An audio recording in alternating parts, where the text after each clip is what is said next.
Isipin mo to. Nagreklamo ka sa trabaho na meron ka habang yung trabaho mo ay pinapangarap ng iba. Minsan naiinis ka sa anak mo sobrang kulit. Pero yung iba, nangarap na magkaroon ng anak. Hindi mo gusto yung bahay na meron ka. Pero marami ang nasa kalsada. Wala mo lang matuluyan. Minsan gusto mong bawiin yung sarili mong buhay.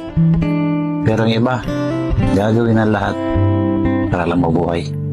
Minsan kaya hindi ka masaya kasi hinahanap mo yung mga bagay na wala sa'yo.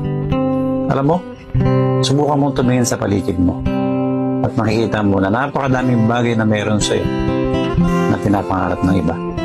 Huwag mo kasi hanapin yung mga bagay na wala sa'yo. Sa halip, magpasalamat ka sa mga bagay na meron ka. Baguhin mo na yung kaisipan mo. Dahil hanggat hindi mo binabago yung kaisipan mo, hindi ka magiging masaya.